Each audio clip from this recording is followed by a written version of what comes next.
Hey everybody. So you might have guessed we're going to talk about something called the dot product in this video. Um, it's also sometimes called, there we go, maybe?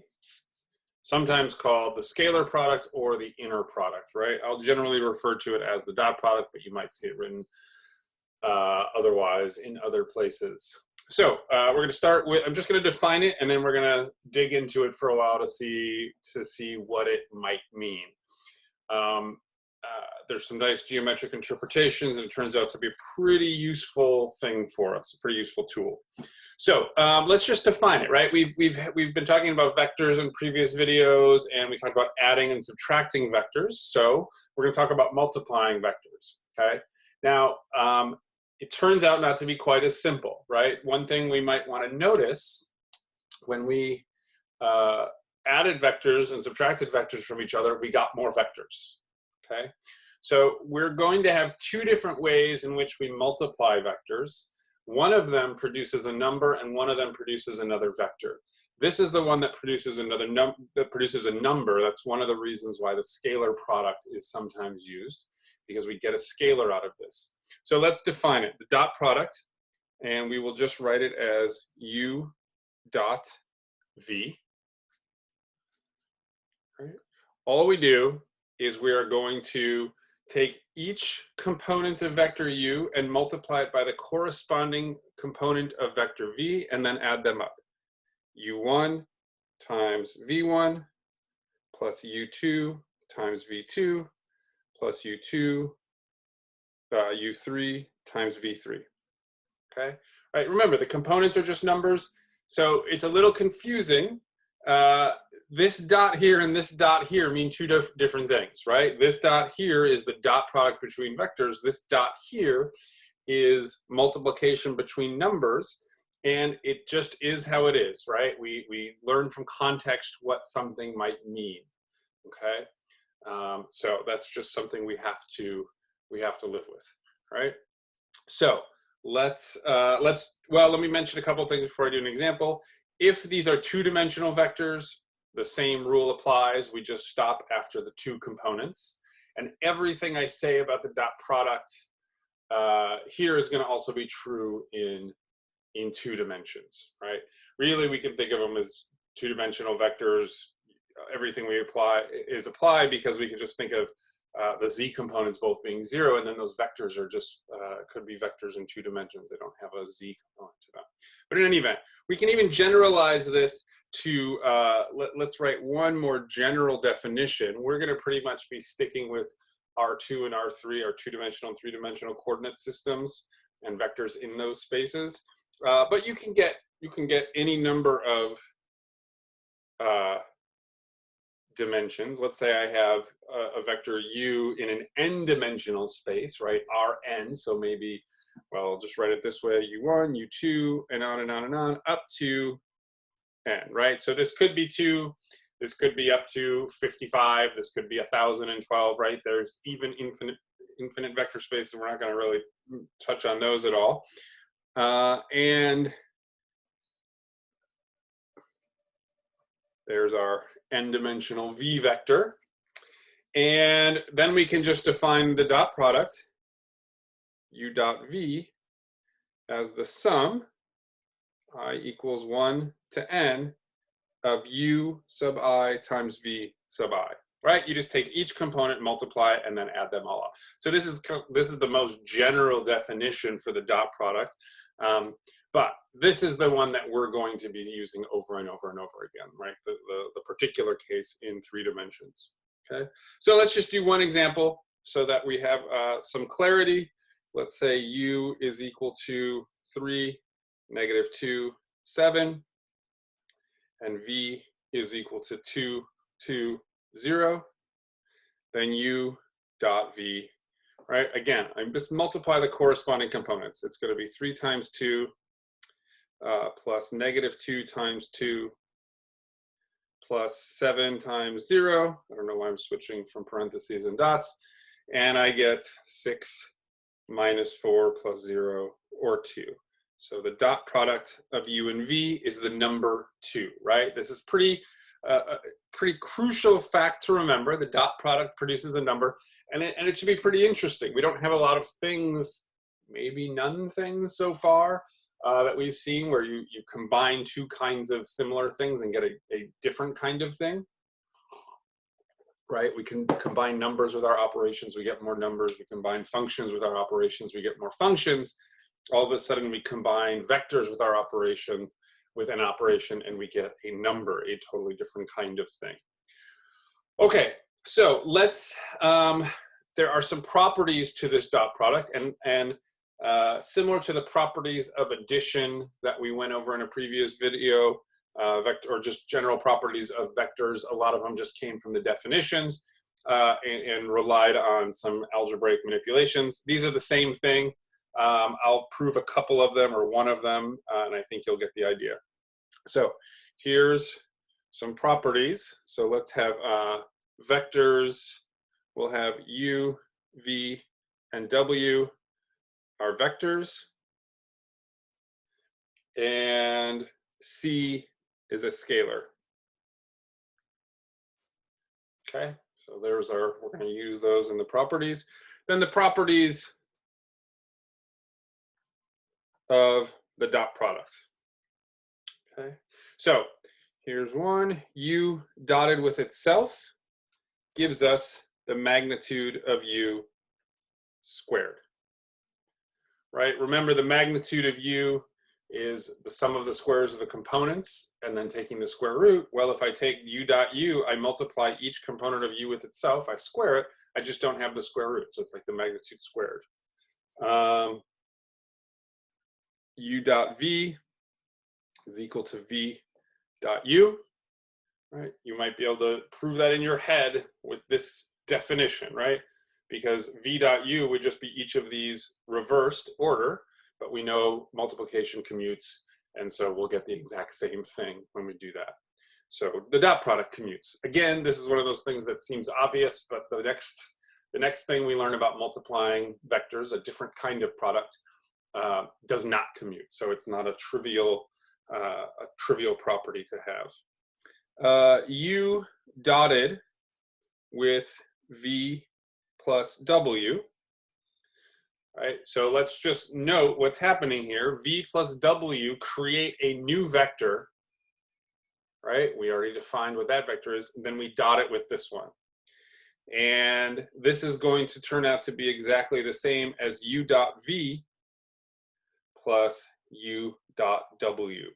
In other words, fantastically, this product distributes over addition, and distribution is a really nice property to have. It's going to let us do some really, really nice algebraic manipulations when we're dealing with vectors that we can treat, right? All of our instincts around this, the distributive property between multiplication and addition work out. Let's see. We also get, this is a nice one. If I scale the vector u, I get a new vector that I can dot with the vector v. That's equivalent to dotting the vector u and v and then scaling the resultant, right? Which in this case is just regular multiplication, right? Let's notice what happens. C times u gives me, the vector u gives me a vector, then I dot it with v, I get a number. U dot v gives me a number, and then I'm just doing regular multiplication. There's one more piece to this.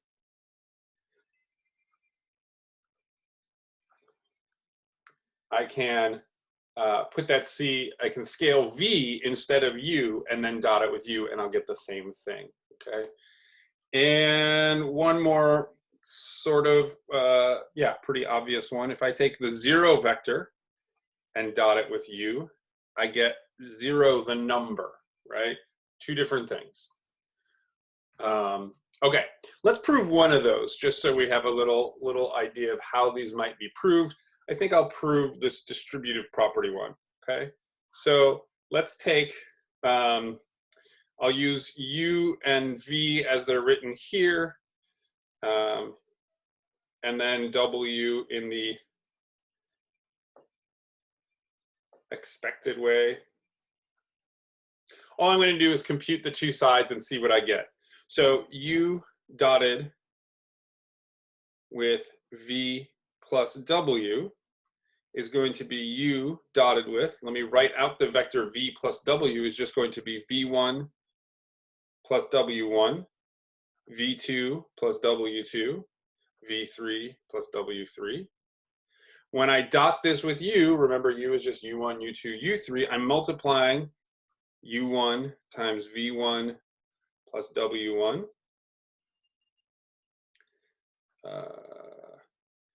plus u2 times v2 plus w2 plus u3 times v3 plus w3, right? So remember, I'm just taking each of these components and multiplying them by the respective components in v plus w. These are all numbers. Since these are all numbers, my final step will be to distribute them. I've got u1 v1 plus u1 w1 plus u2 v2 plus u2 w2 plus u3 v3 plus u3 w3. Okay. Well, let's just do now the other side of this equation. I've got u dot v. Let's compute this. This is going to be just as we computed here. u1 v1 plus u2 v2 plus u2 v3. Oops, u3 v3. And u dot w is going to be u1 w1 plus u2 w2 plus u3 w3. So u dot v plus u dot w, I'm just adding these two things together. I'm going to cheat a little bit and do a couple of moves at once. I should add this plus this, but I know I can rearrange additions, so I can add them in any order, and I can get u1 v1 plus u1 w1 plus u2 v2 plus u2 w2 plus u3 v3 plus u3 w3. Right? I just added these two rows together, or these two these two equations together, I guess is the best way to say it. And using properties of addition, I move things around. So now, just notice this line here is exactly the same as this line. u1 v1, u1 v1, u1 w1, u1 w1. No. Those are the same thing, right? So it's not a terribly interesting proof. I just want you to see that the properties just come straight out of the definitions, right? They just work out that way. And you can do the same game for all of these. Go ahead and try with definitions of u and v. Pick a couple of these and work them out. And you'll just have to use properties of addition to show that the two sides are exactly the same thing. Okay, let's move forward. Let's get a little geometry in here, right? Vectors are nice geometric objects often. And so let's get a little interpretation of what this might be, how this dot product plays into this geometry, right? So let's say I have my vectors u and v. I'm just going to draw u here. Let's just draw v here. So I've drawn them next to each other. I'm just going to go ahead and put in another vector we'll use in a little bit. The vector between u and v, starting at the terminal point of v, going to the terminal point of u, is going to be u minus v, right? You can always think v plus u minus v gets me to u, so there, okay? Don't let my drawing make you think this is a right triangle. I wanted it to be more arbitrary. I didn't do a good job. I don't know why focus is having so much trouble today. So there's no necessarily right angle there, but we are talking about angles right now. So I want to talk about first the angle theta between u and v. So theta will be the angle when we put the initial points of u and v together. Theta is going to be the angle between 0 and pi, right? I could measure this angle out here, all right? But that would be bigger than pi. So that there's a choice we're making to start with which one and go in which direction, right? So theta is the one between these two, between 0 and pi, right? We also have a negative and positive angles because we consider direction. That would all get very complicated. So we just take theta to be the positive angle between 0 and pi, right? We also have to kind of think about what it means to be between u and v. It's a little complicated. We don't have all the machinery in place to define it totally. We're going to use some intuition. If I have two vectors in space, I'm letting these pens represent them, right? You can imagine if I held a piece of paper here, no matter how they're angled or oriented, there's some plane they live in, right? If I lay them down, that's how we measure the angle, right? So even when they're in weird, you know, sitting out in space in some weird direction, there's some way you could put a plane that connects them, and we measure the angle in that plane in the sense that you already have about how angles are measured, okay? Now, it turns out, and we'll prove this in just a second, that the dot product u dot v is going to be equal to the magnitude of u times the magnitude of v times the cosine of theta, the angle between them, right? It's still equal to u1 v1 plus u2 v2 plus u3 v3, right? But it turns out these two things produce the same number, right? Which is kind of astounding, I think. They will produce the same number. In fact, in physics, so what we're about to do is we started with this, and we're going to show that this is true. Physicists often start with this in a physics textbook. This is the definition of the dot product.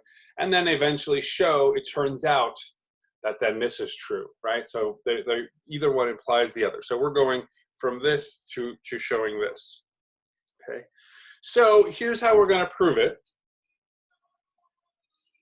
So I've drawn in this extra vector here, and I can think about this triangle that I can imagine living on this this vector, that corresponds with these vectors, right? So there's a triangle sitting there, okay? Now, let's use the law of cosines on this triangle.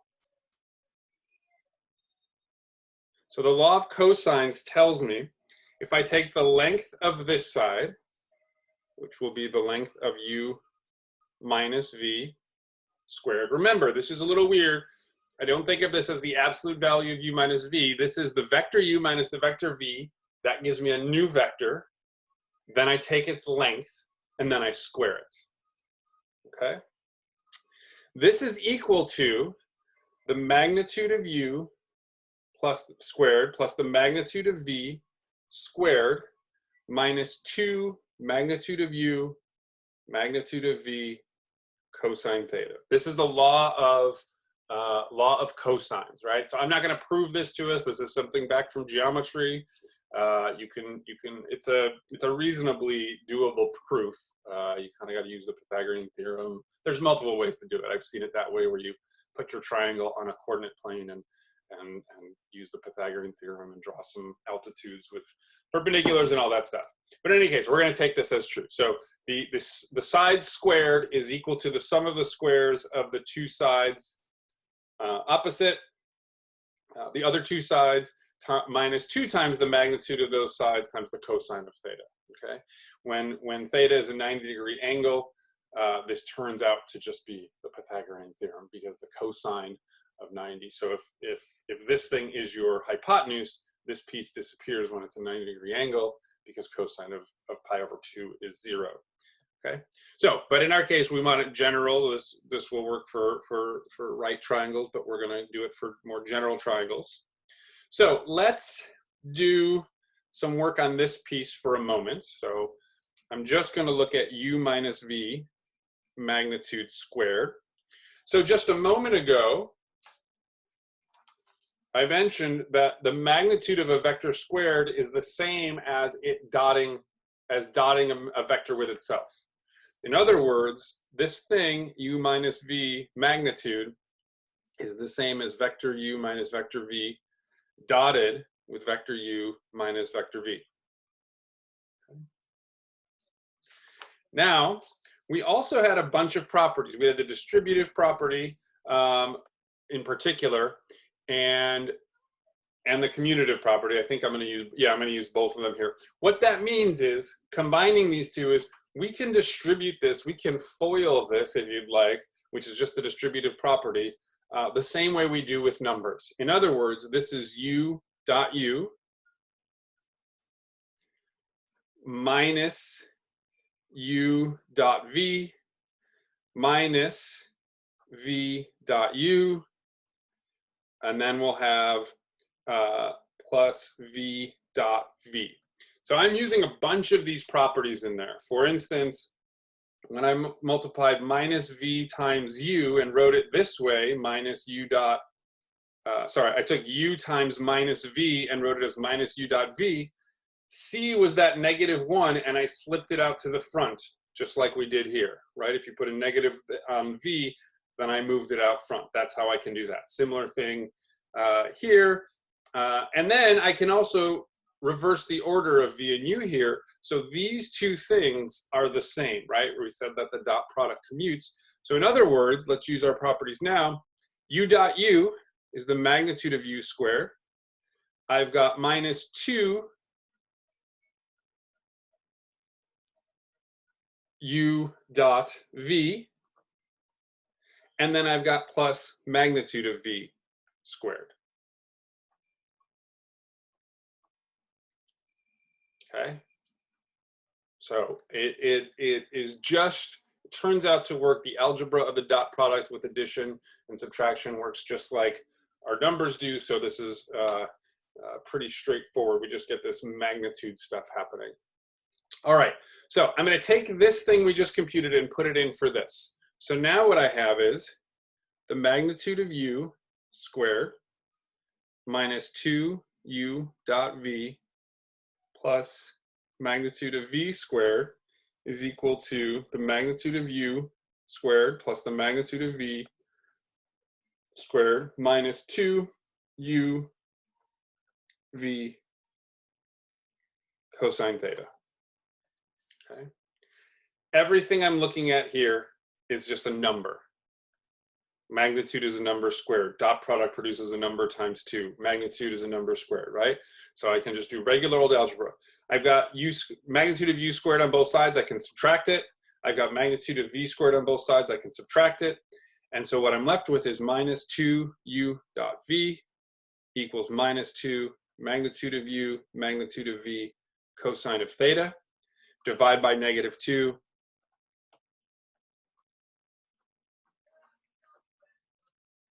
And there is what we wanted to show. Okay. The dot product is equal to the product of the magnitudes times the cosine of the angle between them, with the understanding of that angle between them being like this, right? Being between 0 and pi. So it's a neat little fact that is going to be pretty crucial for us. We'll do a whole bunch with that as we move forward. Okay, so let's just add one more piece to this, and then we'll do an example of it. If I want to know the cos, or the, well, let me just write it. I can just rearrange this to write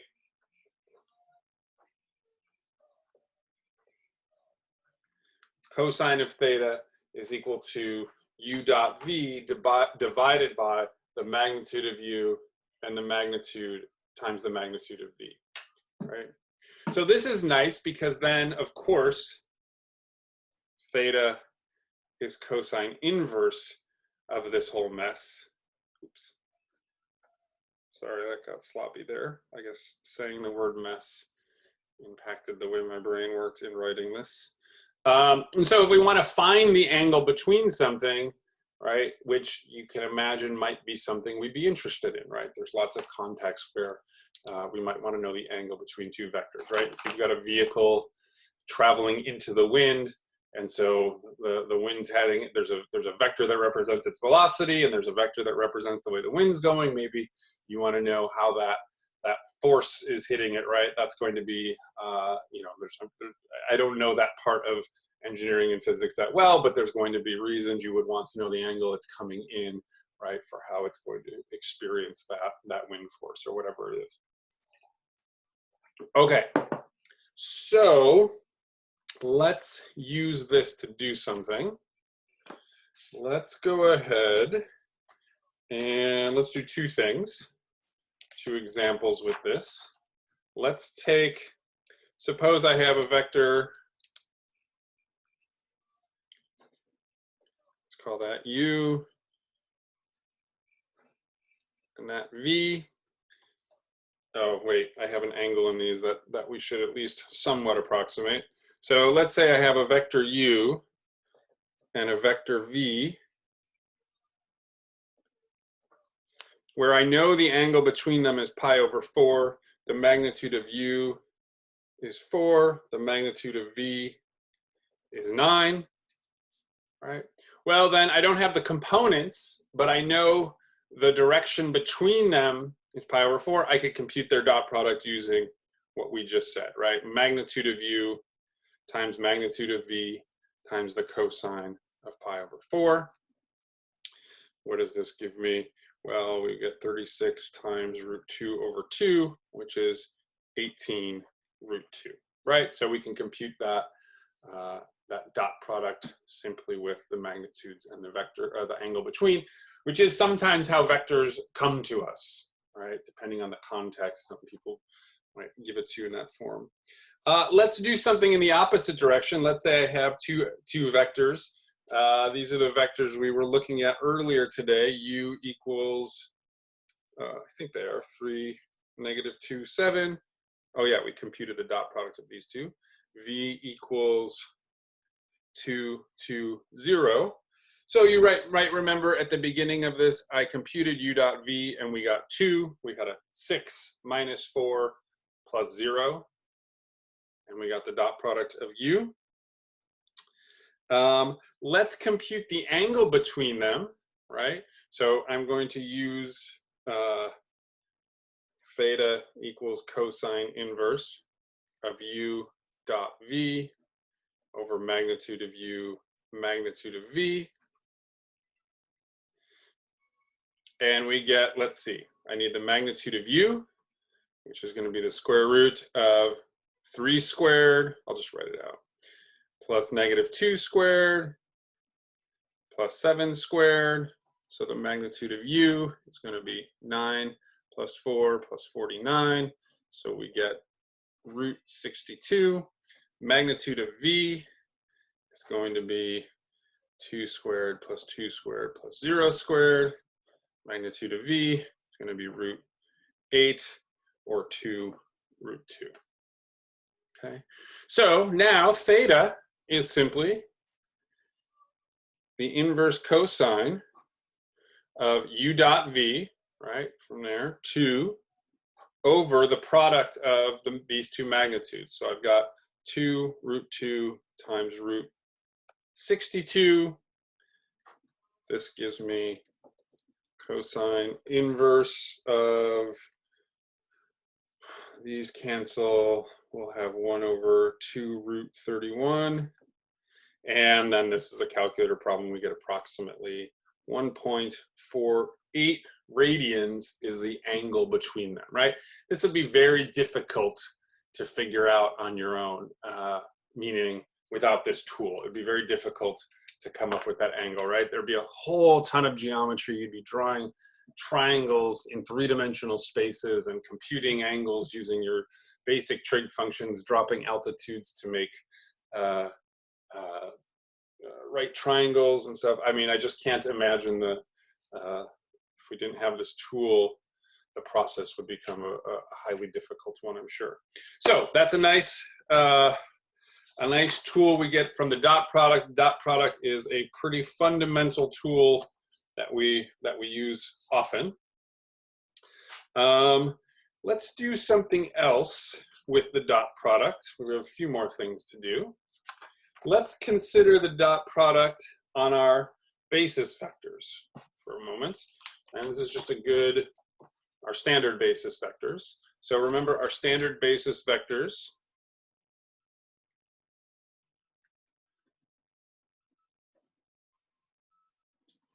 We have I hat, our basis vector in the x direction, j hat, and k hat. All right, so these are three vectors that we can build all of our other vectors out of, right? So we've done that in an earlier video, showing how to write vectors as a linear combination of them. Let's just take the dot product of any two of them. I'm just going to take I hat dot j hat. So of course we're doing 1 times 0 plus 0 times 1 plus 0 times 0 equals 0. We get a 0 vector, right? So remember what we said. The cosine of theta is, for any two vectors, is u dot v over the magnitude of u, magnitude of v. In this case, the cosine of theta is going to be 0. The product of their magnitudes, they each have magnitudes 1, is just 0, which means theta is pi over 2. Right? This should not surprise us. Remember, in our three-dimensional coordinate system, I hat is the unit vector in the x direction, j hat is the unit vector in the y direction, and we get a right angle between them, right? Which is exactly what we're seeing right here, okay?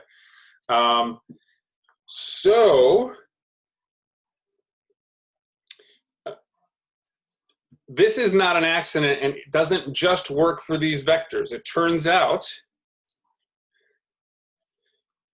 let's just look at our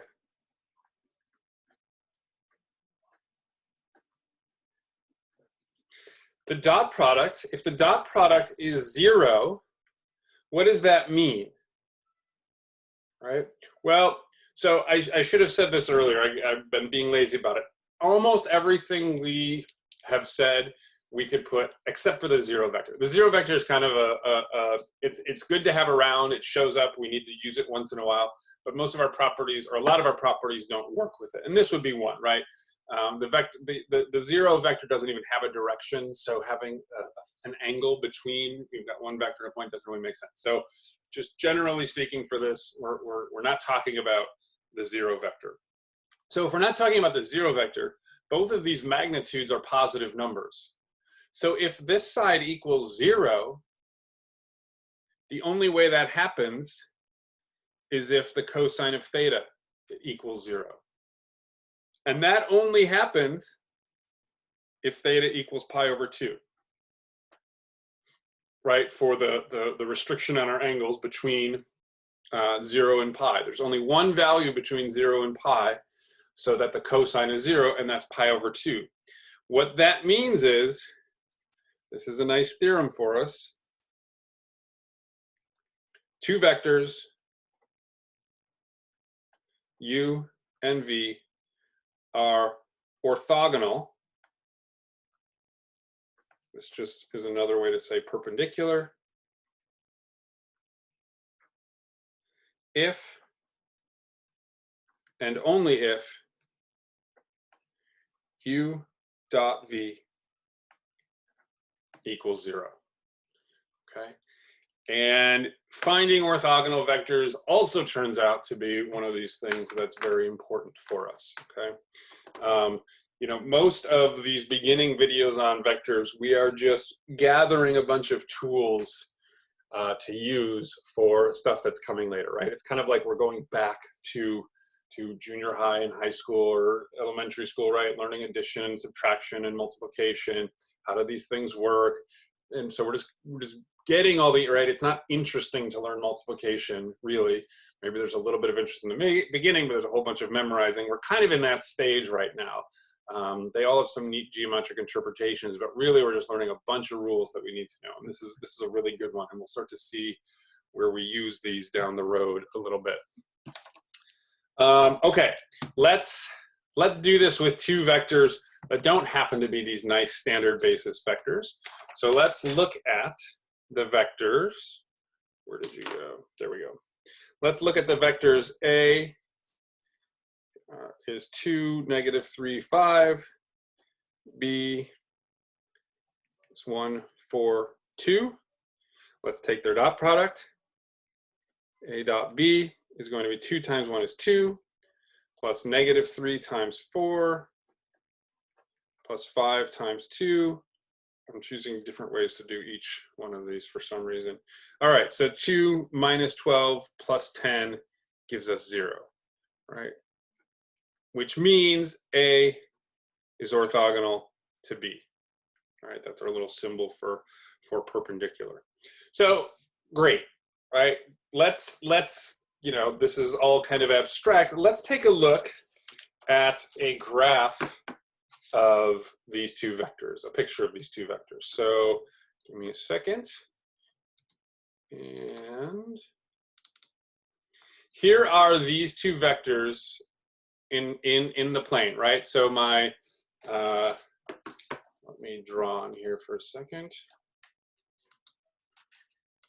They label this graph a little bit funny, but it's actually in our standard orientation. So we have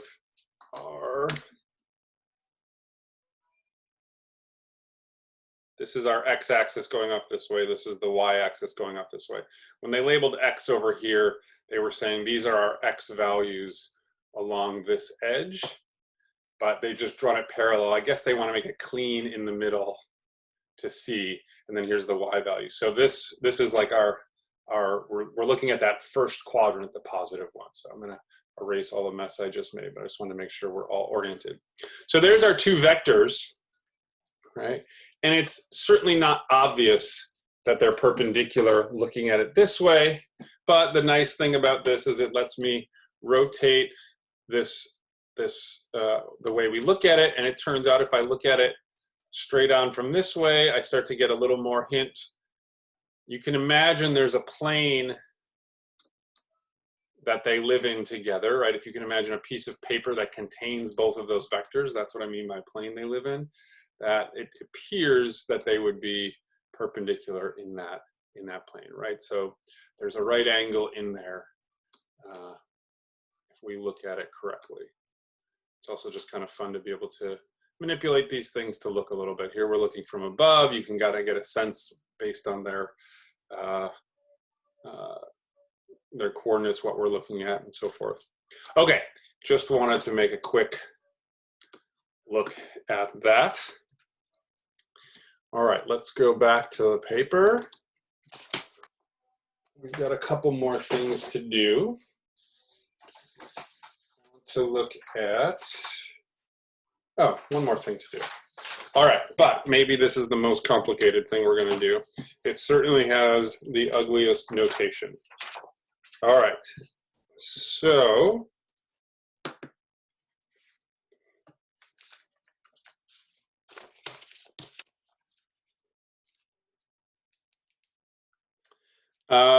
let's see. Let's say I have our two vectors. I'm gonna draw u and v again, just some arbitrary vectors.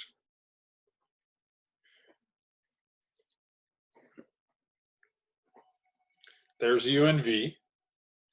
Draw theta between them.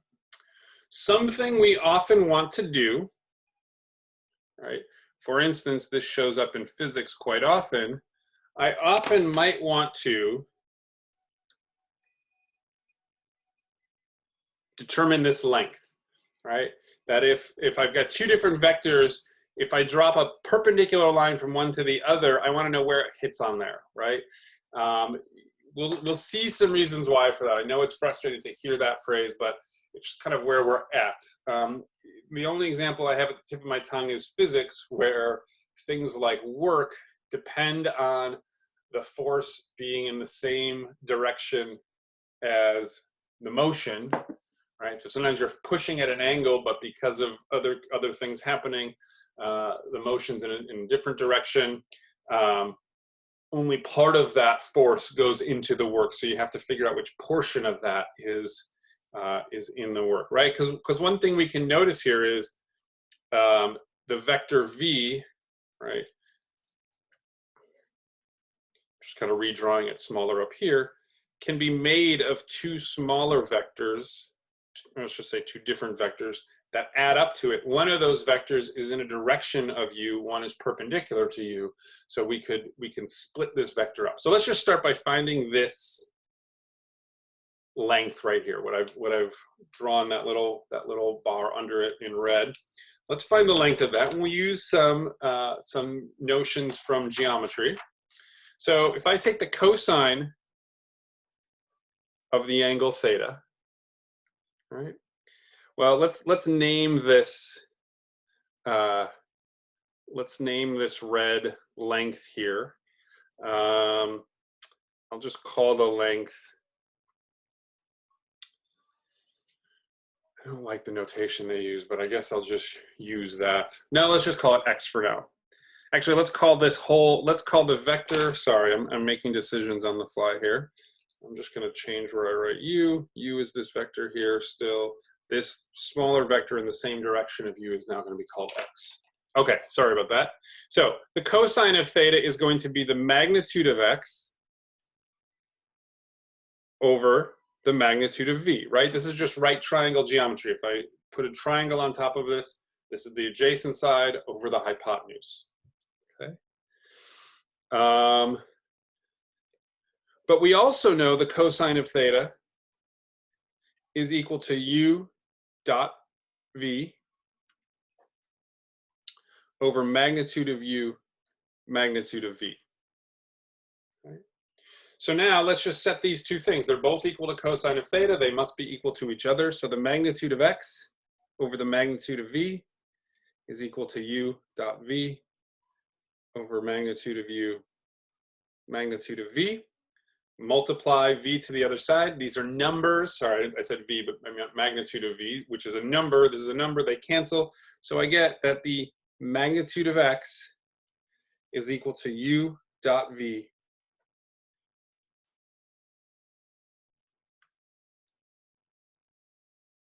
over magnitude of u, right? So that length we were looking for is given by this, okay? So let's hold on to this piece. That's the length of that red vector.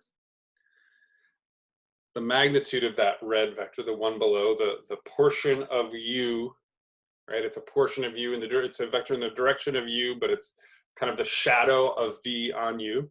Let's find an expression for this vector. So what I want to do, here's the process.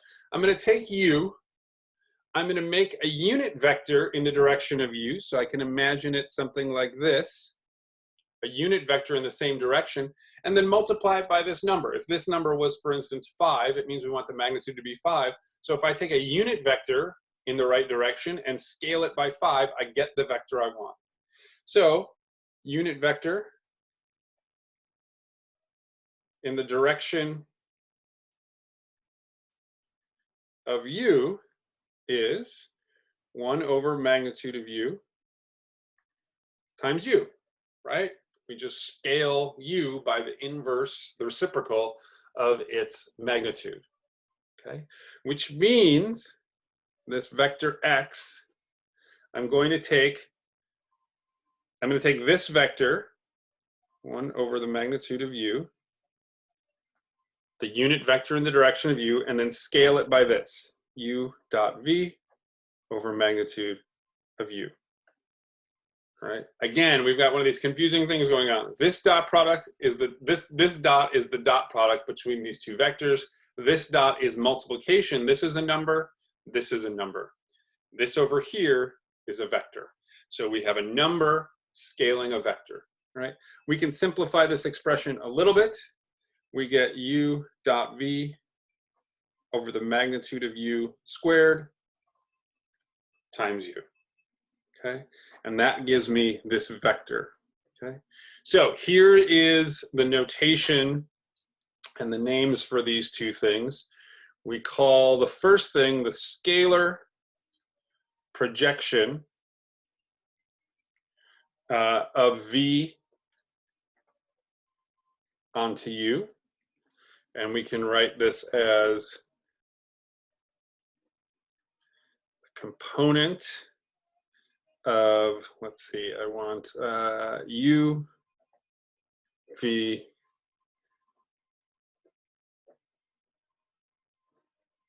okay.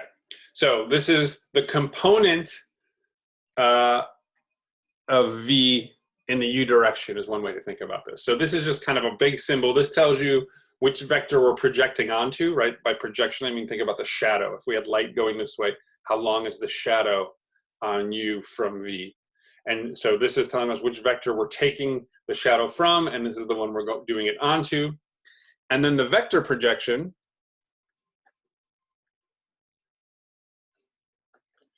of V onto U. We'll use this notation. Projection onto U by V, and it's just what we came up with here. U dot V, magnitude of U squared times U. This is a number, that's a vector. We get a vector, we've scaled it, right? And so we can find the piece of V, right? This little vector here, there's two of them, right? There's another one we could come up with here, and I'm actually gonna, well, that's an easy problem to solve. I'll leave that in your hands. That if we added the two of them together, we get V. Okay, that is going to be it for this one. Thanks, everybody. I will see you next time.